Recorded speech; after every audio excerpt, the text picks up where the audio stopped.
നമസ്കാരം, good morning കേരളത്തിലേക്ക് എല്ലാവർക്കും സ്വാഗതം. നിലമ്പൂർ അംഗത്തിൽ വിധി എന്താകും? അതിന് ഇനി 1 മണിക്കൂറിന്റെ കാത്തിരിപ്പ് മാത്രം. പോളിംഗ് ശതമാനം കൂടിയപ്പോൾ തന്നെ മുന്നണികളുടെയും സ്ഥാനാർത്ഥികളുടെയും ചങ്കിടിപ്പ് കൂടിയിട്ടുണ്ട്. കാരണം ഒരു ഉപതെരഞ്ഞെടുപ്പാണ്, അതും വരുത്തിവെച്ചൊരു തെരഞ്ഞെടുപ്പ്. പോരാത്തതിന് ഇടവിട്ട് മഴയും പെയ്യുന്നുണ്ടായിരുന്നു. എന്നിട്ടും പോളിംഗ് ശതമാനം കൂടിയിട്ടുണ്ടെങ്കിൽ തീർച്ചയായും എന്തോ ഒരു സന്ദേശം നിലമ്പൂരുകാർ മനസ്സിൽ കരുതി വെച്ചിട്ടുണ്ട്. അവർ കരുതി വെച്ച ആ സന്ദേശം ആർക്കാണ്, എന്താണ്? വരും മണിക്കൂറിൽ അറിയാം. കൃത്യമായി ഞങ്ങൾ നിങ്ങളിലേക്ക് എത്തിക്കും. എന്തായാലും നമുക്ക് വിശദമായ വാർത്തകളിലേക്ക് പോകാം. ആദ്യം പ്രധാന വാർത്തകളിലേക്ക്.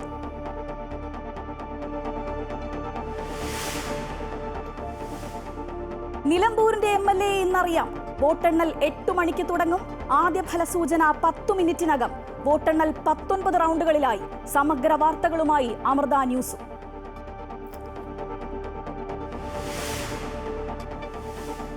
ആദ്യം വോട്ടെണ്ണുക UDF-ന് മുൻതൂക്കമുള്ള വഴിക്കടവ് പഞ്ചായത്തിലെ ബൂത്തുകൾ.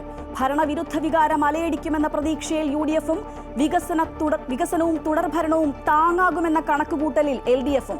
PV അൻവറിന്റെ രാഷ്ട്രീയ ഭാവിയും ഇന്നറിയാം.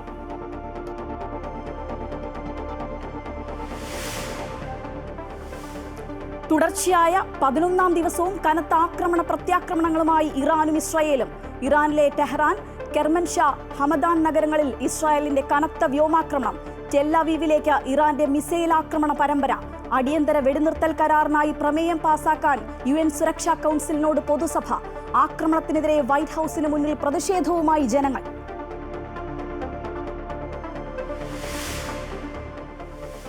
സിറിയയിലെ ചാവേർ ആക്രമണത്തിൽ 25 മരണം. പിന്നിൽ ഇസ്ലാമിക് സ്റ്റേറ്റ് എന്ന സിറിയൻ സർക്കാർ. ബാഷർ അൽ അസദിന്റെ പതനത്തിന് ശേഷമുള്ള ഏറ്റവും വലിയ ആക്രമണം.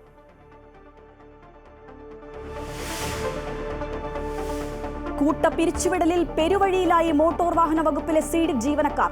സാമ്പത്തിക പ്രതിസന്ധി പറഞ്ഞ് പിരിച്ചുവിട്ടത് 228 പേരെ. പ്രതിഷേധവുമായി പിരിച്ചുവിട്ടവർ രംഗത്ത്. Amrita news special.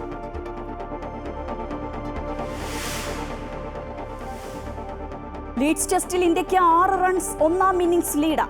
ഇംഗ്ലണ്ട് 465-ന് പുറത്ത്. ബുംറയ്ക്ക് 5 വിക്കറ്റ്. 2ാം ഇന്നിംഗ്സിൽ ഇന്ത്യ 2 വിക്കറ്റിന് 90 റൺസ് എന്ന നിലയിൽ.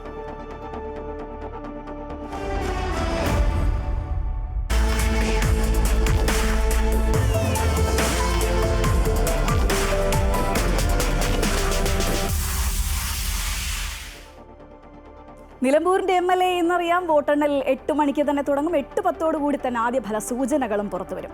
19 റൗണ്ടുകളിലായിട്ടാണ് വോട്ടെണ്ണൽ നടക്കുക. ആദ്യം വോട്ടെണ്ണുക UDF-ന് മുൻതൂക്കമുള്ള വഴിക്കടവ് പഞ്ചായത്തിലെ ബൂത്തുകളാണ്. ഭരണവിരുദ്ധ വികാരം അലയടിക്കുമെന്ന പ്രതീക്ഷയിലാണ് UDF. വികസനവും അതുപോലെ തന്നെ തുടർഭരണവും താങ്ങാകും എന്ന കണക്കുകൂട്ടലിൽ LDF-ഉം രംഗത്തുണ്ട്. അവരിന്ന് ജനവിധിയെ നേരിടുകയാണ്. PV അൻവറിന്റെ രാഷ്ട്രീയ ഭാവി എന്താകും?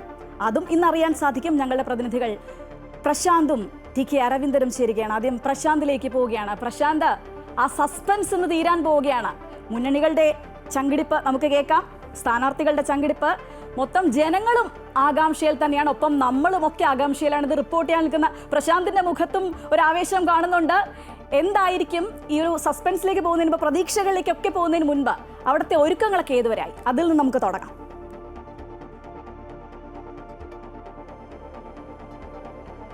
ഇപ്പോൾ ഈ കൗണ്ടിങ്ങിന്റെ ഏജന്റുമാരെ അകത്തേക്ക് പ്രവേശിപ്പിച്ചുകൊണ്ടിരിക്കുകയാണ്. പ്രധാനപ്പെട്ട നേതാക്കളും അകത്തേക്ക് പ്രവേശിക്കുന്ന സ്ഥാനാർത്ഥി UDF സ്ഥാനാർത്ഥി ആര്യടൻ ഷൗക്കത്ത് ഇപ്പോൾ ഈ കൗണ്ടിംഗ് നടക്കുന്ന മാർത്തോമ കോളേജ് ഹയർ സെക്കൻഡറി സ്കൂളിന് മുന്നിലേക്ക് എത്തിയിട്ടുണ്ട്. നേരത്തെ അദ്ദേഹം മാധ്യമങ്ങളെ കണ്ടിരുന്നു. വലിയ ആത്മവിശ്വാസത്തിലാണ്. 7 പഞ്ചായത്തുകളിലും UDF തുടർച്ച അല്ലെങ്കിൽ UDF ഭൂരിപക്ഷം നേടും എന്ന് തന്നെയാണ് അദ്ദേഹം വ്യക്തമാക്കുന്നത്. അതായത് ഒരു തരത്തിലുള്ള ആശങ്കയുമില്ല. അദ്ദേഹത്തിന്റെ വാക്കുകളിലും ഒപ്പം തന്നെ മുഖത്തുമെല്ലാം തന്നെ വലിയ ആത്മവിശ്വാസം പ്രകടമാണ്. മറ്റു നേതാക്കളും വളരെ വൈകാതെ തന്നെ എത്തുമെന്നുള്ളതാണ് നമുക്ക് മനസ്സിലാക്കാൻ കഴിയുന്നത്. പ്രധാനപ്പെട്ട സ്ഥാനാർത്ഥികളെല്ലാം തന്നെ ഏതായാലും ഈ കൗണ്ടിംഗ് വോട്ടെണ്ണൽ കേന്ദ്രത്തിലേക്ക് എത്തുമെന്ന് തന്നെയാണ് പ്രതീക്ഷിക്കുന്നത്.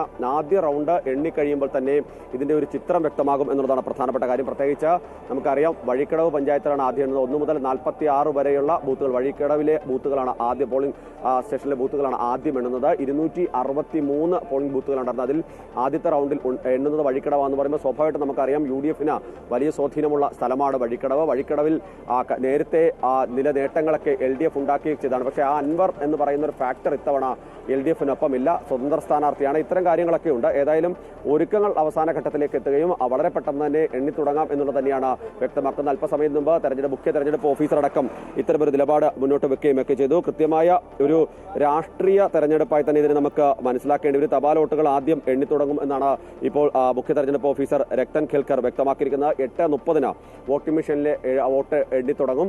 ഇത്തരത്തിൽ തന്നെയാണ്. അതായത് തപാൽ വോട്ട് എണ്ണുന്നതിനായി 4 ടേബിളുകൾ അതിന് മാത്രമായി ക്രമീകരിച്ചിട്ടുണ്ട്. ഒരു 14 ടേബിളുകളാണ് മറ്റ് വോട്ടുകൾ, അതായത് ഇലക്ട്രോണിക് യന്ത്രത്തിലെ വോട്ടുകൾ എണ്ണുന്നതിനായി ക്രമീകരിച്ചിരിക്കുന്നത്. മൊത്തം 19 ടേബിളുകളാണ്. 1 VVPAT-ന് വേണ്ടിയാണ് ക്രമീകരിച്ചത്. ഇങ്ങനെ കൃത്യമായ മുന്നൊരുക്കങ്ങളെല്ലാം തന്നെ പൂർത്തിയായത് ഇന്നലെ ജില്ലാ കളക്ടർ അടക്കം വ്യക്തമാക്കുകയൊക്കെ ചെയ്തിരുന്നു. ഇനി മണിക്കൂറുകൾക്കുള്ളിൽ നമുക്കിതിന്റെ എന്താണ് നിലമ്പൂരിലെ ജനത ഉള്ളിൽ വെച്ചതെന്ന് വളരെ കൃത്യമായി അറിയാൻ ശ്രമിക്കാം. ശരി പ്രശാന്ത് സൂചിപ്പിച്ചതുപോലെ ആര്യാടൻ ഷൗക്കത്തിന്റെ ഒരു പ്രതികരണം വന്നിട്ടുണ്ട്. സ്ഥാനാർത്ഥികളൊക്കെ പ്രതീക്ഷയിൽ തന്നെയാണ്. ആ ഒരു പ്രതികരണത്തിലേക്ക് പോയ ശേഷം നമുക്ക് അരവിന്ദിലേക്ക് പോകാൻ തോന്നുന്നു. പ്രശാന്ത് ദയവായി തുടരുക.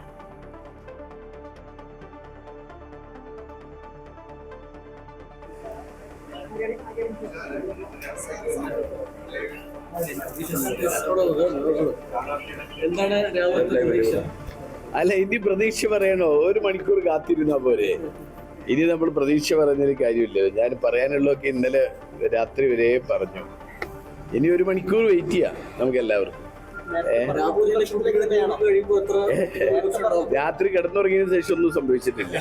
ക്രോസ് വോട്ട് എന്നൊരു ആരോപണം അൻവർ ഉന്നയിക്കുന്നുണ്ട്. എന്താണ് അതിൽ? അത് പല കാര്യങ്ങളും പറയുന്നുണ്ട്, മാറി മാറി പറയുന്നു. എന്തേ അതൊക്കെ കാണാലോ, ഇതിനകത്ത് കാണുമല്ലോ. എന്തായാലും അത് എന്തായാലും നമുക്ക് UDF-നാണ് വിജയം എന്നുള്ളത് ഇവിടെയൊക്കെ സ്റ്റേറ്റ്മെന്റുകളിൽ നിന്ന് ബോധ്യമാവുന്നുണ്ട്, എല്ലാവരുടെ സ്റ്റേറ്റ്മെന്റുകളിൽ നിന്ന്. ഇനിയിപ്പോൾ അതിനൊന്നും വെയിറ്റ് ചെയ്യേണ്ട കാര്യമില്ല. നമുക്ക് 1 മണിക്കൂറല്ലേ കാത്തിരിക്കുന്നത്. അല്ല, ഞാൻ ആദ്യം പറഞ്ഞിട്ട് ഞാൻ ഈ കണക്കിൽ വളരെ മോശമാണെന്ന് ഞാൻ ആദ്യം പറഞ്ഞില്ല. ഞാൻ എൻ്റെ കണക്കനുസരിച്ച് ഞാൻ പറയാനുള്ളതൊക്കെ ഇന്നലെ പറഞ്ഞു. എല്ലാ പഞ്ചായത്തുകളും ഭൂരിപക്ഷം കിട്ടാനാണ് സാധ്യത നമുക്ക് കിട്ടിയൊരു കണക്കനുസരിച്ച്. ഇനി എന്തായാലും 1 മണിക്കൂർ കഴിഞ്ഞിട്ട് നഗരസഭയാണ് 7 പഞ്ചായത്തും മുനിസിപ്പാലിറ്റിയാണ്. ഏതായാലും ഇനി നോക്കാം. അൻവർ പറഞ്ഞ കൃത്യമായ കണക്കിന്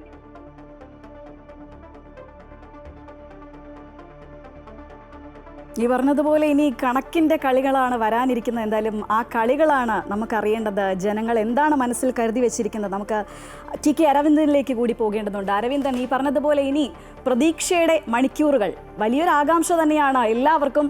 അവസാനവട്ട മുന്നണികളുടെ പ്രതീക്ഷകളൊക്കെ എങ്ങനെയാണ്?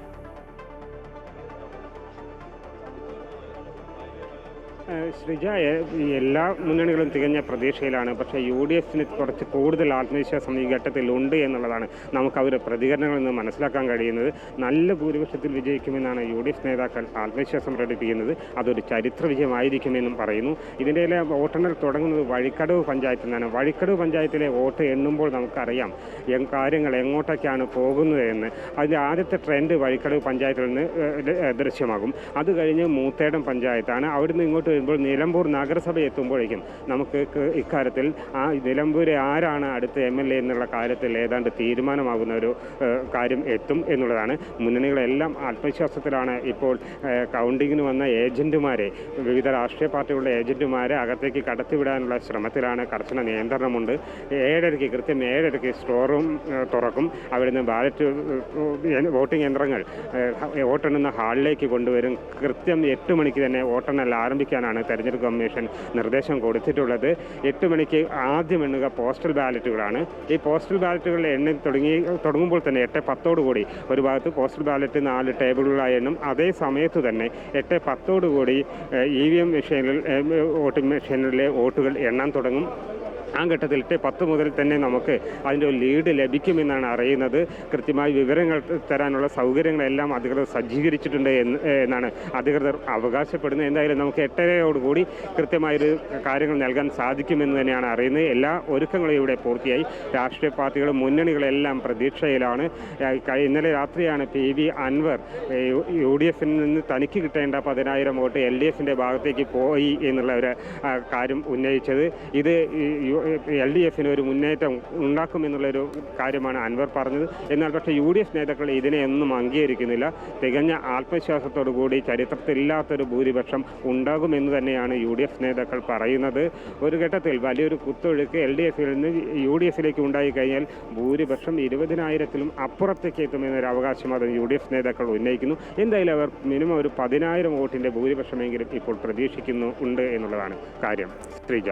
ശരി അരവിന്ദ്, എന്തായാലും അരവിന്ദൻ സൂചിപ്പിച്ച പോലെ വഴിക്കടവ് എണ്ണി തുടങ്ങുമ്പോൾ തന്നെ നമുക്ക് ഏകദേശം ഒരു ട്രെൻഡ് മനസ്സിലാകും. അവിടെ ആരാണ് ലീഡ് ചെയ്യുന്നത്, എത്രത്തോളം ലീഡ് ചെയ്യുന്നുണ്ട് എന്നതിൽ നിന്ന് ഏകദേശം ഒരു ട്രെൻഡ് നമുക്ക് മനസ്സിലാകും. എന്തായാലും ഇനി ഏതാനും മിനിറ്റുകളുടെ മാത്രം കാത്തിരിപ്പാണ്. നേതാക്കളൊക്കെ പ്രതികരിച്ചിട്ടുണ്ട്. ചരിത്ര വിജയം നിലമ്പൂരിലുണ്ടാകുമെന്ന KPCC working president AP Anilkumar വോട്ടെണ്ണൽ തുടങ്ങുന്നതിന് തൊട്ടു മുൻപ് മാധ്യമങ്ങളോട് പ്രതികരിക്കുകയായിരുന്നു അദ്ദേഹം.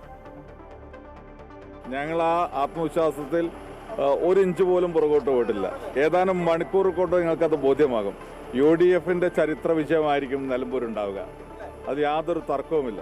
ഞാൻ എൻ്റെ അനുഭവങ്ങൾ കൊണ്ടും എൻ്റെ തെരഞ്ഞെടുപ്പ് പ്രവർത്തന രംഗത്ത് ഇവിടെ കുറച്ച് നാളായിട്ട് നിലമ്പൂരുണ്ട്. അപ്പോൾ നിലമ്പൂരിനെ കുറിച്ച് എനിക്ക് അറിയാവുന്നതാണ്. ഇത് UDFിൻ്റെ മണ്ഡലമാണ്. അത് തെളിയിക്കുന്ന തെരഞ്ഞെടുപ്പായിരിക്കും. മറ്റ് കമന്റുകളെ കുറിച്ചൊന്നും ഇപ്പോൾ ഞാൻ പ്രതികരിക്കുന്നില്ല. അതിനുശേഷം നമുക്ക് റിസൾട്ട് വന്നതിന് ശേഷം ഞാൻ പറയാം. നമ്മൾ വീണ്ടും നിലമ്പൂരിലേക്ക് പോവുകയാണ്. KK പ്രശാന്തിലേക്ക് പോവുകയാണ്. പ്രശാന്ത്, ഈ സൂചിപ്പിച്ചതുപോലെ TK അരവിന്ദൻ സൂചിപ്പിച്ചു, വഴിക്കടവ് എണ്ണി തുടങ്ങുമ്പോൾ തന്നെ ഏകദേശം ഒരു ട്രെൻഡ് നമുക്ക് മനസ്സിലാകും. പക്ഷേ അങ്ങനെയാണെങ്കിൽ കൂടി അവസാനം അമരമ്പലം എണ്ണുമ്പോൾ പോലും ആ ഒരു സസ്പെൻസ് അങ്ങനെ തന്നെ നിൽക്കില്ലേ? കാരണം ആദ്യം എണ്ണുക UDFിന് പ്രാതിനിധ്യമുള്ള ബൂത്തുകളാണ് സ്വാഭാവികമായും. പിന്നീട് അങ്ങോട്ട് LDFിന് പ്രാതിനിധ്യമുള്ള പഞ്ചായത്തുകൾ എണ്ണി തുടങ്ങും. അപ്പോൾ എന്താകും ഇങ്ങനെയുള്ള ഒരു ആകാംക്ഷ? അത് അവസാനം വരെ നിൽക്കാൻ തന്നെയല്ലേ സാധ്യത?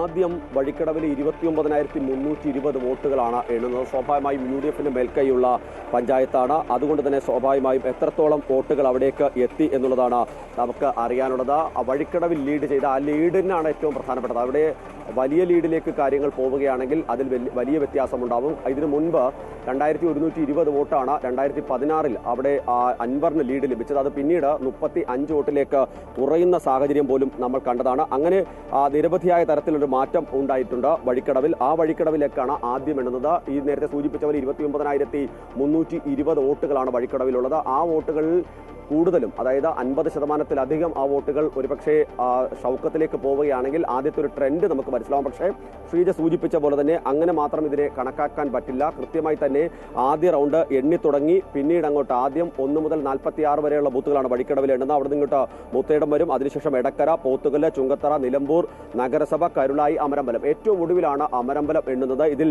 പോത്തുകല്ലും അമരമ്പലും ഒക്കെ LDFിന്റെ കൈവശമുള്ളതാണ്. പക്ഷേ ഏതെങ്കിലും തരത്തിൽ അവിടെയൊക്കെ അടിയൊഴുക്കുകൾ ഉണ്ടായിട്ടുണ്ടോ എന്നുള്ളടക്കം പ്രധാനപ്പെട്ട കാര്യം തന്നെയാണ്. പോത്തുകല്ലുമായി നമുക്കറിയാം കവളപ്പാറ ദുരന്തവുമായി ബന്ധപ്പെട്ടടക്കം തന്നെ ചില പ്രശ്നങ്ങളൊക്കെ നിന്നാണ്. അവിടെ സർക്കാരിന്റെ ഇടപെടലുമായി ബന്ധപ്പെട്ടൊക്കെ വിമർശനം ഉണ്ടായതാണ്. അവിടെ ഷൗക്കത്ത് വളരെ കൃത്യമായി ഇറങ്ങി ജനങ്ങളിലേക്ക് ഇറങ്ങി അവരുടെ പ്രശ്നപരിഹാരത്തിനൊക്കെ ഇടപെട്ട സ്ഥലമാണ്. പക്ഷേ ആ ഒരു സാഹചര്യത്തിൽ അവിടെ എന്തെങ്കിലും തരത്തിലുള്ള നീക്കുപോക്കുകൾ ഉണ്ടായിട്ടുണ്ടോ തുടങ്ങിയ കാര്യങ്ങളൊക്കെ തന്നെ പരിശോധിക്കപ്പെടേണ്ടതാണ്.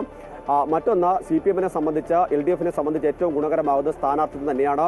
അത് UDFും ഒരു ഘട്ടത്തിൽ പറഞ്ഞതാണ്. പ്രത്യേകിച്ച് ഒരു തരത്തിലുള്ള രാഷ്ട്രീയ ചർച്ചകളിലേക്കും സ്വരാജ് പോകുന്നില്ല. സ്വരാജ് തന്റെ വ്യക്തിപരമായ രീതിയിൽ വോട്ടുകൾ ക്യാൻവാസ് ചെയ്യുന്നു എന്നുള്ളതായിരുന്നു UDF വ്യക്തമാക്കിയത്. മറ്റൊരു തരത്തിലും വിവാദങ്ങളുമായി ബന്ധപ്പെട്ടോ മറ്റു തരത്തിലുള്ള രാഷ്ട്രീയ ചർച്ചകളിലേക്കോ സ്വരാജ് പോവുകയോ അതിന് മറുപടി പറയുകയോ ഒക്കെ ചെയ്തിട്ടില്ല എന്നുള്ളത് എടുത്തു പറയേണ്ടത്. അങ്ങനെ ഏതെങ്കിലും തരത്തിലുള്ള ഒരു ഫാക്ടർ വർക്ക് ചെയ്തിട്ടുണ്ടോ എന്നുള്ളതാണ് LDF ആലോചിക്കുന്നത്. പക്ഷേ നമുക്ക് UDF നേതാക്കളുടെ പ്രതികരണങ്ങൾ, അവരുടെ മുഖഭാവങ്ങളിലൊക്കെ അറിയാം. അവർ വലിയ രീതിയിലുള്ള ആത്മവിശ്വാസമാണ്. എടുത്തു പറയേണ്ടത് സാധാരണ CPM അല്ലെങ്കിൽ LDF എന്ന് പറയും CPMന്റെ ഒരു കൗണ്ടിംഗ് രീതി അല്ലെങ്കിൽ കൃത്യമായി തന്നെ അവർ കണക്കുകൾ എടുക്കുന്നത് ഓരോ ബൂത്തിലും എത്ര വോട്ട് കിട്ടുന്ന കൃത്യമായ കണക്കുകളായിരിക്കും. പക്ഷേ കഴിഞ്ഞ കുറേ തെരഞ്ഞെടുപ്പുകളായി ഉപതെരഞ്ഞെടുപ്പുകളായി CPMന് ഈ കണക്കുകളിൽ പാളിച്ച പറ്റുന്നു. അതുകൊണ്ട് തന്നെ ബൂത്ത് തരത്തിൽ നിന്ന് വരുന്ന കണക്കുകൾ മാത്രം അടിസ്ഥാനമാക്കി ഒരു പ്രതികരണത്തിലേക്കോ ഒരു ആത്മവിശ്വാസത്തിലേക്കോ LDFന് ഈ ഘട്ടത്തിൽ പോകാൻ കഴിയില്ല. ഈ കഴിഞ്ഞ 2 ഉപതെരഞ്ഞെടുപ്പുകളിലും സമാനമായ രീതിയിൽ തന്നെ തിരിച്ചടി നേരിട്ടുണ്ട്.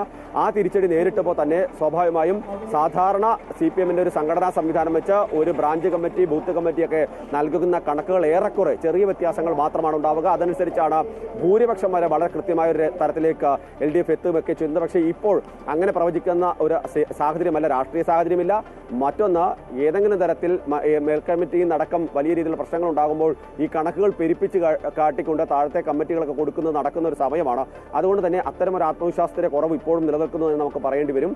മറിച്ച് UDF ക്യാമ്പിനെ സംബന്ധിച്ച് ഒരുപക്ഷെ കഴിഞ്ഞ കുറേ കാലത്തിന് ശേഷം വളരെ ഒത്തൊരുമയോടുകൂടി ഒരു തെരഞ്ഞെടുപ്പിന് UDF നേരിട്ടത് വേണമെങ്കിൽ നമുക്ക് നിലമ്പൂരാണെന്ന് പറയാം. അൻവറുമായി ബന്ധപ്പെട്ട അസ്വാരസ്യങ്ങൾ ഒഴിച്ചു നിർത്തിയാൽ വേറെ ഒരു തരത്തിലുള്ള പ്രശ്നവും UDFുമായി ബന്ധപ്പെട്ടുണ്ടായിരുന്നില്ല. അതിലും പക്ഷേ UDF നേതാക്കൾ ഒറ്റക്കെട്ടായിരുന്നു. ചില നേതാക്കൾ എത്താത്ത, ഇപ്പോൾ ശശി തരൂര്, MK രാഘവൻ അടക്കമുള്ള ചില നേതാക്കൾ പ്രചരണത്തിനെത്തിയില്ല എന്നുള്ള വിമർശനമൊക്കെ നിൽക്കുന്നത്. പക്ഷേ മറ്റ് വന്നവരൊന്നും തന്നെ യാതൊരു തരത്തിലുള്ള പ്രകോപനത്തിലേക്ക് പോകാതെ കൃത്യമായി സ്ഥാനാർത്ഥിക്ക് വേണ്ടിയും നിലവിലുള്ള നിലപാടുകൾക്ക് വേണ്ടിയും നിലകൊണ്ടു എന്നുള്ളതാണ് എടുത്തു പറയേണ്ടത്. അതിനൊരു പ്രധാനപ്പെട്ട കാരണം കൂടിയുണ്ട്. ഈ തെരഞ്ഞെടുപ്പിൽ പരാജയപ്പെട്ടാൽ ഇനി വരാൻ പോകുന്ന തദ്ദേശ നിയമസഭാ തെരഞ്ഞെടുപ്പുകളെ ഒക്കെ തന്നെ ഒരു ചൂണ്ടുപലക ആയി തന്നെ ഇതിന് നമുക്ക് കാണേണ്ടി വരും. പ്രത്യേകിച്ച് ഇതൊരു ട്രെൻഡായി മാറുകയാണ്, അല്ലെങ്കിൽ ഇതാണ് ജനങ്ങളുടെ വികാരമെന്ന് വരുത്തി തീർക്കാനുള്ള ശ്രമം LDFന്റെ ഭാഗത്തുണ്ടാകും. അതുകൊണ്ട് ഈ തെരഞ്ഞെടുപ്പിൽ ഏത് വിധേനയും ജയിക്കുക എന്നുള്ളതായിരുന്നു UDFന്റെ ലക്ഷ്യം. അതുകൊണ്ടാണ് മറിച്ചൊരു ചിന്ത പോലും, ഒരു സ്ഥാനാർത്ഥിയെ പോലും അവർക്ക് ആലോചിക്കേണ്ടി വന്നില്ല. VSDOയുടെ പേരുകളൊക്കെ അവസാന ഘട്ടം വരെ നിന്നാണ്. പക്ഷേ ഏതെങ്കിലും തരത്തിൽ ഷൗക്കത്ത് ഒരു തിരിച്ചുപോക്കോ മറ്റൊരു നീക്കം നടത്തിക്കഴിഞ്ഞാൽ അതടക്കം ഈ പറയുന്ന മുന്നോട്ട് പോക്കിന് തിരിച്ചടിയാകും എന്നുള്ളതാണ് പ്രധാനപ്പെട്ട കാര്യം. മറ്റൊന്ന്, രണ്ട് നേതാക്കളുടെ വിലയിരുത്തൽ കൂടിയായി ഇത് മാറുന്നു എന്നുള്ളതാണ്. ഒന്ന്, മുഖ്യമന്ത്രിയാണ് ഇവിടെ തെരഞ്ഞെടുപ്പ് പ്രചരണത്തിന് നേതൃത്വം നൽകിയത്. MV ഗോവിന്ദനൊക്കെ ഉണ്ടായിരുന്നെങ്കിലും മുഖ്യമന്ത്രി ഒരു മണ്ഡലത്തിൽ 3 ദിവസത്തോളം കേന്ദ്രീകരിക്കുന്നു. മാത്രമല്ല കൃത്യമായി ഓരോ സ്ഥലത്തെയും കൃത്യമായ വോട്ട് ശതമാനം, ഒപ്പം തന്നെ പ്രവർത്തനങ്ങൾ സംബന്ധിച്ച് കൃത്യമായ വിലയിരുത്തൽ മുഖ്യമന്ത്രിയുടെ ഭാഗത്ത് നടക്കം ഉണ്ടായിട്ടുണ്ട്. മറുവശത്ത് പ്രതിപക്ഷ നേതാവ് ഇവിടെ നിലമ്പൂരിൽ ക്യാമ്പ് ചെയ്താണ് വോട്ട് ചെയ്തത്. ഇതോടൊപ്പം തന്നെ പ്രധാനപ്പെട്ട കാര്യം മണ്ഡലത്തെ സംബന്ധിച്ച് NDAയുടെ വോട്ടുകൾ എങ്ങോട്ട്, NDA എത്രത്തോളം വോട്ട് പിടിക്കും എന്നുള്ളത് പ്രധാനപ്പെട്ട കാര്യമാണ്. കാരണം ഇതിനു മുൻപ് കഴിഞ്ഞ തവണ BJPയും അതിനു മുൻപ് BDJS ഒക്കെ മത്സരിച്ചാണ്. BDJS 12,000-ലധികം വോട്ട് കിട്ടിയ മണ്ഡലമാണ്. കഴിഞ്ഞ തവണ അത് വോട്ടിംഗ് ശതമാനം 4% വോട്ട് മാത്രമാണ് BJP സ്ഥാനാർത്ഥി എന്ന് സ്വരൂപിക്കാൻ കഴിഞ്ഞത്. പക്ഷേ അതേസമയം തന്നെ വയനാട് പാർലമെന്റ് ഉപതെരഞ്ഞെടുപ്പിൽ നവ്യ ഹരിദാസ് നല്ല രീതിയിൽ വോട്ട് മേടിച്ചൊരു സ്ഥലമാണ് നിലമ്പൂർ എന്നുള്ളതാണ്. സ്വാഭാവികമായും മലയോര മേഖലയെ അറിയാവുന്ന മോഹൻ ജോർജ്. പ്രശാന്ത്, ഞാനൊന്ന് ഇടപെടുകയാണ്. കാരണം പ്രശാന്ത് സൂചിപ്പിച്ച പോലെ തീർച്ചയായും പ്രവചനാതീതം തന്നെയാണ്. വലിയ അടിയൊഴുക്കുകളുണ്ട്. വോട്ട് എങ്ങനെയൊക്കെ മറിയും, ആ വോട്ട് ആരെയൊക്കെ സ്വാധീനിക്കും എന്നുള്ളതൊക്കെ ഇനി വരും മിനിറ്റുകളിൽ, മണിക്കൂറുകൾ എന്ന് പറയാനില്ല, മിനിറ്റുകൾ മാത്രമാണ് ബാക്കി, അതിൽ അറിയാൻ സാധിക്കും. എന്തായാലും നമുക്കിപ്പോൾ ഒരു പ്രതികരണം കൂടി അറിയേണ്ടതുണ്ട്. UDF വൻ ഭൂരിപക്ഷം നേടുമെന്ന് DCC പ്രസിഡന്റ് VS ജോയ് പ്രതീക്ഷ പ്രകടിപ്പിച്ചിരിക്കുകയാണ്. ആ പ്രതികരണത്തിലേക്ക്. ഞങ്ങളെ സംബന്ധിച്ച് വളരെ പ്രതീക്ഷയോടുകൂടിയാണ് ഞങ്ങൾ ഈ പുലരിയെ നോക്കിക്കാണുന്നത്. 9 വർഷത്തിൻ്റെ ഇടവേളയ്ക്ക് ശേഷം ഞങ്ങൾ നിലമ്പൂർ നിയോജകമണ്ഡലം തിരിച്ചുപിടിക്കാൻ പോവുകയാണ്. 3,56,00,000 വരുന്ന മുഴുവൻ മലയാളികളുടെയും പ്രതിഷേധം, പിണറായി സർക്കാരിനെതിരെയുള്ള വലിയ പ്രതിഷേധം ഈ പോളിംഗ് ബൂത്തിൽ പ്രതിഫലിച്ചിട്ടുണ്ട് എന്നുള്ളതാണ് ഞങ്ങളുടെ പ്രതീക്ഷ. തീർച്ചയായും വലിയ പ്രതീക്ഷയോടുകൂടി ഞങ്ങൾ ഈ തെരഞ്ഞെടുപ്പിനെ നോക്കിക്കാണുന്നു. കേരളത്തിലെ ജനങ്ങൾ നോക്കിക്കാണുന്നു. അതിനനുസരിച്ചുള്ള ഒരു വിധി പ്രഖ്യാപനം ഉണ്ടാവും എന്ന പ്രതീക്ഷയാണ് ഞങ്ങൾ. മോട്ടോർ വാഹന വകുപ്പിലെ സീഡിറ്റ് ജീവനക്കാരുടെ കൂട്ടപ്പിരിച്ചുവിടൽ. ജീവനക്കാർ പെരുവഴിയിലാണ്. സംസ്ഥാന വ്യാപകമായി 228 ജീവനക്കാരെയാണ് സീഡിറ്റ് സാമ്പത്തിക പ്രതിസന്ധി പറഞ്ഞ് നിഷ്കരുണം ജോലിയിൽ നിന്ന് പിരിച്ചുവിട്ടത്. സീഡിറ്റിനെതിരെ ശക്തമായ പ്രതിഷേധമാണ് ജീവനക്കാർ തീർക്കുന്നത്. 2 മാസം മുമ്പാണ് മോട്ടോർ വാഹന വകുപ്പിലെ 228 സീഡിറ്റ് ജീവനക്കാരെ സീഡിറ്റ് പിരിച്ചുവിട്ടത്. സാമ്പത്തിക പ്രതിസന്ധി ചൂണ്ടിക്കാട്ടി ഒരു ദിവസം അറിയിപ്പ് നൽകി പിരിച്ചുവിടുകയായിരുന്നുവെന്ന് ജീവനക്കാർ പറയുന്നു. എല്ലാ RT ഓഫീസുകളിലും പിന്നെ ഹൗസ് കീപ്പിംഗ് സ്റ്റാഫ്, പിന്നെ SA സോണൽ മാനേജേഴ്സ് അങ്ങനെ ആയിട്ടുള്ളത്. അവർ നമ്മൾക്ക് തരാനുള്ള പൈസ അവരടുത്തില്ല. ഡിപ്പാർട്ട്മെൻറ്റ് അവർക്ക് പൈസ 10 കോടി എന്തോ കൊടുക്കണം എന്നൊക്കെ പറയുന്നു. പക്ഷേ അതിന് ശേഷം ഞങ്ങളെ പിരിച്ചുവിട്ടതിന് ശേഷം തന്നെ സീഡിറ്റിൽ വേറെ കുറച്ച് പേർക്ക് നല്ലൊരു സാലറിയോട് കൂടിയിട്ട് അവർ കൊടുത്തിട്ടുണ്ട്. അപ്പോൾ നമ്മളെ പിരിച്ചുവിടുന്ന അന്ന് തന്നെ ഇവർക്ക് കൊടുക്കാനുള്ള 1 കോടി എത്രയോ രൂപ വരെ കുറച്ച് പൈസ അന്ന് തന്നെ കൊടുത്തിട്ടുമുണ്ട്. പക്ഷെ നമ്മൾ ഈ ഒരു കാരണമാണ് അവർ പറഞ്ഞിരിക്കുന്നത്, നമുക്ക് പൈസ നമ്മൾക്ക് അവിടെ നിലനിർത്തണമെങ്കിൽ ഞങ്ങൾക്ക് പൈസ ഇല്ലാതെ നിങ്ങൾക്ക് പറ്റത്തില്ല. ഇപ്പോൾ സാധാരണ ഇങ്ങനെ പറഞ്ഞിട്ടുണ്ടെങ്കിൽ നമ്മളൊരു 3-4 ദിവസം കൊണ്ട് നമ്മൾ തിരിച്ചു കയറാറുണ്ടായിരുന്നു. പക്ഷേ ഇതൊരു 41 ദിവസം ഇന്നേ ഒരു ചർച്ചയ്ക്ക് വിളിക്കുകയോ ഒന്നും ചെയ്തിട്ടൊന്നുമില്ല. ഡയറക്ടർ കാണിക്കുന്ന ഓരോ കളികളാണിത്. അപ്പോൾ ഇത്രയും കുടുംബങ്ങൾ എന്ന് പറഞ്ഞിട്ടുണ്ടെങ്കിൽ ഈ ഒരു ചെറിയ വരുമാനത്തിലാണെങ്കിൽ നമുക്കൊരു ആശ്വാസമുള്ളതായിരുന്നു. പക്ഷേ അത് നഷ്ടപ്പെട്ടിപ്പോൾ ഞാനിവിടെ വന്നിട്ടിപ്പോൾ ഒരു 41 ദിവസം, അതിൻ്റെ ഇടയ്ക്ക് നാട്ടിൽ പോയത് ഒരു തവണയാണ് പോയിട്ട്. പിരിച്ചുവിടൽ നടപടിക്രമങ്ങൾ പാലിക്കാതെയും ശമ്പളം പൂർണ്ണമായും നൽകാതെയുമായിരുന്നു പുറത്താക്കൽ. ശമ്പള പരിഷ്കരണത്തിൽ ഉൾപ്പെടാതിരിക്കാനാണ് സീഡിറ്റ് ഡയറക്ടറുടെ ഈ നടപടിയെന്നാണ് ജീവനക്കാർ ആരോപിക്കുന്നത്. മോട്ടോർ വാഹന വകുപ്പിൽ സീഡിറ്റ് ജീവനക്കാർ ഇല്ലാതായതോടെ പിഴ ഈടാക്കൽ അടക്കമുള്ള നടപടികൾ അവതാളത്തിലായിരിക്കുകയാണ്. ശക്തമായ പ്രതിഷേധവുമായി രംഗത്തെത്തിയിരിക്കുകയാണ് പുറത്താക്കപ്പെട്ട ജീവനക്കാർ. അമൃത ന്യൂസ്, തിരുവനന്തപുരം.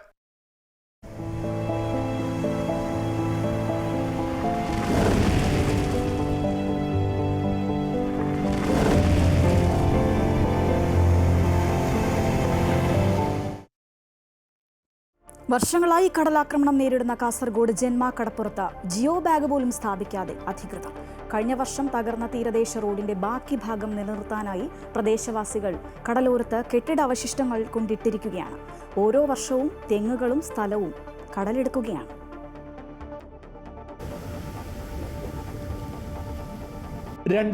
മുതൽ തുടർച്ചയായി കടലാക്രമണം നേരിടുന്ന പ്രദേശമാണ് ഉദുമ ഗ്രാമപഞ്ചായത്തിലെ ജന്മ കടപ്പുറം. തിരമാലകളെ ചെറുക്കാനായി കൊണ്ടിട്ട കരിങ്കല്ലുകളെല്ലാം മണ്ണിനടിയിലായിട്ട് വർഷങ്ങളായി. കഴിഞ്ഞ വർഷം കടലേറ്റത്തിൽ തകർന്ന തീരദേശ റോഡിന്റെ അവശേഷിക്കുന്ന ഭാഗങ്ങൾ നിലനിർത്തുവാനായി കല്ലുകളും സിമന്റ് കട്ടകളും അടങ്ങിയ കെട്ടിടാവശിഷ്ടങ്ങൾ കടലോരത്ത് കൊണ്ടിട്ടിരിക്കുകയാണ്. കടലാക്രമണം ചെറുക്കുവാൻ അധികൃതർ ഫലപ്രദമായ സംവിധാനങ്ങൾ ഒരുക്കാത്തതിന്റെ നിസ്സഹായത വ്യക്തമാക്കുന്നതാണ്. പ്രദേശവാസികളുടെ താൽപര്യപ്രകാരം തീരദേശ റോഡ് നിലനിർത്തുവാനായി പല ഭാഗങ്ങളിൽ നിന്നായി കൊണ്ടിട്ട കെട്ടിടാവശിഷ്ടങ്ങൾ. 800 മീറ്ററോളം കടൽ ഭിത്തി ഉണ്ടായിരുന്ന പ്രദേശമാണ് വലിയ രീതിയിൽ കടലാക്രമണം നേരിടുന്നത്. കടൽ നല്ലോണം തരം പറഞ്ഞു, കല്ലെല്ലാം പുറത്ത് കണ്ടു, മഴ പോയ പിന്നെ ഈ കല്ല് കുറച്ച് മൂടിയിട്ടുണ്ട്. ഒറ്റ റോഡ് വേറെ വഴിയില്ല. അപ്പൊ ആ റോഡ് നിൽക്കാൻ വേണ്ടിട്ട് നമ്മ ആ റോഡിന്റെ ഭിത്തിന്റെ ഇടയിൽ ഇല്ലാൻ വേണ്ടിട്ട് അതിൽ മണ്ണ് അലിഞ്ഞു പോവല്ലോ, അതിനിടയിൽ ഒഴിഞ്ഞ കല്ല് കടപ്പിറ്റാൻ വേണ്ടി വെക്കുന്നത്. ശാശ്വതം അങ്ങനെ നിൽക്കുന്നു, നിന്നങ്കായി എന്നൊരു സമാധാനം, വേറെ ഒന്നുമല്ല. അതത്ര ഭയപ്പാട്, വേറെ വഴിയില്ല, ഒറ്റ റോഡേ ഉള്ളൂ. അത് പോയാൽ നമുക്ക് വഴിമുട്ടി, പിന്നെ എല്ലാം നടന്നിട്ട് വരട്ടെ, പഴയ പോലെ ആവും. അങ്ങനെയുള്ളത്. കിലോമീറ്ററുകൾ ദൂരത്ത് ജിയോ ബാഗുകളും തകർന്നു കിടക്കുകയാണ്. കഴിഞ്ഞ വർഷം തീരദേശ റോഡ് മറികടന്ന് പ്രദേശത്തെ വീടുകൾക്കടുത്തുവരെ കടൽ വെള്ളം എത്തുകയുണ്ടായി. MLA അടക്കമുള്ള ജനപ്രതിനിധികളും അധികൃതരും സ്ഥലം സന്ദർശിച്ചതല്ലാതെ മറ്റ് നടപടികളൊന്നും ഉണ്ടായില്ല. കഴിഞ്ഞ 5 വർഷത്തിനിടയിൽ 100 കണക്കിന് തെങ്ങുകളും സ്ഥലവും പ്രദേശവാസികൾക്ക് നഷ്ടമാവുകയും ചെയ്തു. അമൃത ന്യൂസ്, കാസർഗോഡ്.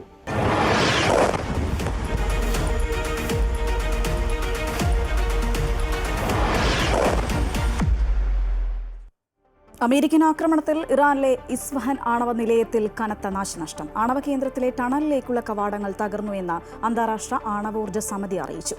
തകർന്ന തുരങ്കങ്ങൾ സ്റ്റോക്ക് പൈലിന്റെ ഭാഗമാണെന്ന് UN സുരക്ഷാ കൗൺസിൽ നൽകിയ പ്രസ്താവനയിൽ IAEA മേധാവി റാഫേൽ ഗ്രോസി സ്ഥിരീകരിച്ചു. അതേസമയം ആക്രമണം അവസാനിപ്പിക്കണമെന്ന് ഇറാനോട് ആവർത്തിച്ച് ആവശ്യപ്പെട്ട അമേരിക്ക.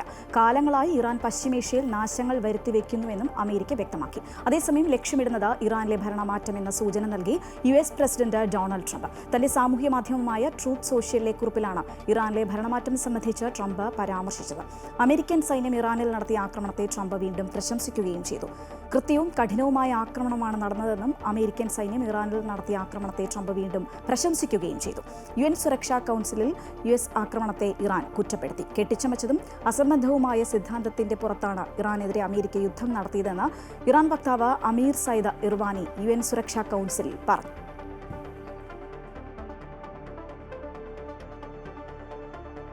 നിലമ്പൂരിലെ സ്ട്രോങ് റൂം ഓപ്പൺ ചെയ്യുകയാണ്. തത്സമയ ദൃശ്യങ്ങളിലേക്കാണ് നമ്മളിപ്പോൾ പോകുന്നത്.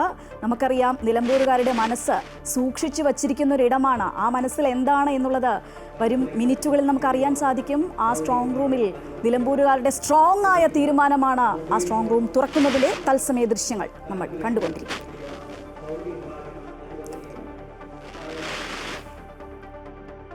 വിവരങ്ങളുമായി അരവിന്ദനും ചേരുകയാണ്. അരവിന്ദൻ, അപ്പോൾ തെരഞ്ഞെടുപ്പ് നടപടികൾ തുടങ്ങി എന്ന് തന്നെ പറയാമല്ലേ? അപ്പോൾ ഇനി എത്ര നേരത്തെ കാത്തിരിപ്പാണ്? 8 മണിക്ക് തന്നെ കൃത്യമായി വോട്ടെണ്ണൽ ആരംഭിക്കില്ലേ? ശ്രീജ, തീർച്ചയായും സ്ട്രോങ് റൂം ഇപ്പോൾ തുറക്കുകയാണ്. ഇവിടെ നിന്ന് വോട്ടിംഗ് മെഷീനുകൾ തൊട്ട് താഴെ നിലയുള്ള ഹാളിലേക്ക്, വോട്ടെണ്ണൽ നടക്കുന്ന ഹാളിലേക്ക് കൊണ്ടുപോകും. അവിടെ വെച്ച് കൃത്യം 8 മണിക്ക് തന്നെ വോട്ടെണ്ണൽ ആരംഭിക്കും. ഏറ്റവും ആദ്യം എന്നുക പോസ്റ്റൽ ബാലറ്റുകളാണ്. 1403 പോസ്റ്റൽ ബാലറ്റുകളാണ് ഇതുവരെ ഇവിടെ എത്തിയിട്ടുള്ളത്. ഇത് 8 മണിക്ക് എണ്ണാൻ തുടങ്ങും. പക്ഷെ അത് മുഴുവൻ എണ്ണിത്തീരാൻ കാത്തിരിക്കേണ്ട കാര്യമില്ല. അതിന്റെ മുന്നേ 8:10 കൂടി തന്നെ വോട്ടിംഗ് മെഷീനിലെ വോട്ടുകൾ എണ്ണാൻ തുടങ്ങും. ഒരു വോട്ട് റൗണ്ട് എണ്ണാൻ 19 റൗണ്ടാണ് മൊത്തത്തിൽ എണ്ണി തീർക്കാനുള്ളത്. ഇതിൽ ഒരു റൗണ്ട് എണ്ണാൻ ഏതാണ്ട് പരമാവധി 20 മിനിറ്റാണ് ഇലക്ഷൻ കമ്മീഷൻ കണക്കാക്കിയിരിക്കുന്നത്. ഒരു 15 മിനിറ്റിനുള്ള ആദ്യ റൗണ്ട് പൂർത്തീകരിക്കാൻ സാധിക്കുമെന്നാണ് മനസ്സിലാക്കുന്നത്. അത് കഴിഞ്ഞത് എണ്ണി തിട്ടപ്പെടുത്തി നമുക്ക് ലഭിക്കുമ്പോഴേക്കും 20 മിനിറ്റെങ്കിലും എടുക്കുമെന്നാണ് നമുക്ക് മനസ്സിലാക്കാൻ സാധിക്കുന്നത്. എത്രയും പെട്ടെന്ന് വിവരങ്ങൾ നൽകാനുള്ള സജ്ജീകരണങ്ങൾ അധികൃതർ ഒരുക്കിയിട്ടുണ്ട്. പരമാവധി പെട്ടെന്ന് വിവരങ്ങൾ നമുക്ക് പ്രേക്ഷകരിലേക്ക് എത്തിക്കാൻ സാധിക്കുമെന്ന് തന്നെയാണ് നമ്മൾ കണക്ക് കൂട്ടുന്നത്. എന്തായാലും ഇപ്പോൾ ഇതിനുള്ള നടപടിക്രമങ്ങൾ ആരംഭിച്ചു. കൗണ്ടിംഗ് ഏജന്റുമാരെല്ലാം അവർക്ക് പ്രവേശിപ്പിച്ചു കഴിഞ്ഞു. സ്റ്റോർ റൂം തുറന്ന് വോട്ടിംഗ് മെഷീൻ കൊണ്ടുപോകുന്നു. എന്തായാലും 8 മണിക്ക് തന്നെ വോട്ടെണ്ണൽ ആരംഭിക്കും. അതിനുള്ള എല്ലാ സജ്ജീകരണങ്ങളും ഇവിടെ പൂർത്തിയായിട്ടുണ്ട്. എന്തായാലും നിലമ്പൂരിലെ സ്ട്രോങ് റൂം തുറന്നിരിക്കുകയാണ് അല്പസമയത്തിനകം തന്നെ. അതായത് 8 മണിയോടുകൂടി തന്നെ വോട്ടെണ്ണൽ ആരംഭിക്കും. ആദ്യം എണ്ണുക പോസ്റ്റൽ സർവീസ് വോട്ടുകളാണ്. അതിനുശേഷം അതൊരു 8:15 തന്നെ അപ്പോൾ ഈ അറ്റവോട്ടുകൾ EVM മെഷീൻ വോട്ടുകൾ എണ്ണി തുടങ്ങും. അപ്പോൾ ഒരു ട്രെൻഡ് നമുക്ക് തുടക്കത്തിൽ തന്നെ വഴിക്കടവ് എണ്ണുമ്പോൾ ആദ്യ റൗണ്ടിൽ തന്നെ നമുക്ക് ഏകദേശം ഒരു ട്രെൻഡ് മനസ്സിലാക്കാൻ സാധിക്കും. പക്ഷേ അപ്പോഴും സസ്പെൻസ് അങ്ങനെ തന്നെ നിൽക്കും. അതിനുശേഷം എന്താകും എന്നുള്ളറിയാൻ ഒരു ആകാംക്ഷ, ആ ആകാംക്ഷ കൃത്യമായി വ്യക്തമായി ഞങ്ങളും നിങ്ങളിലേക്ക് എത്തിക്കാൻ ശ്രമിക്കും.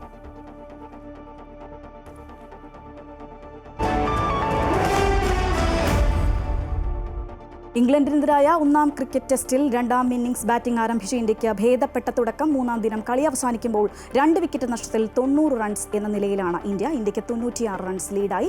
47 റൺസുമായി KL രാഹുലും 6 റൺസുമായി ക്യാപ്റ്റൻ ശുഭ്മാൻ ഗില്ലുമാണ് ക്രീസിൽ.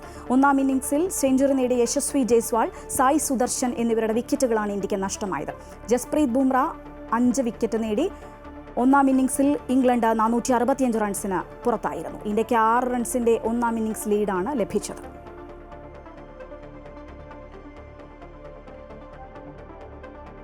ഗുഡ് മോർണിംഗ് കേരളം ഇവിടെ പൂർത്തിയാവുകയാണ്. പക്ഷേ നിലമ്പൂർ വാർത്തകൾ അവസാനിക്കുന്നില്ല. നിലമ്പൂർ വാർത്തകൾ വിധി അറിയുന്നത് വരെ കൃത്യമായ വിവരങ്ങൾ വ്യക്തമായി ഞങ്ങൾ നിങ്ങളിലേക്ക് എത്തിക്കും. അമൃത ന്യൂസ് യൂട്യൂബ് ചാനലിലൂടെ മറക്കാതെ കാണുക. Amrita news YouTube channel.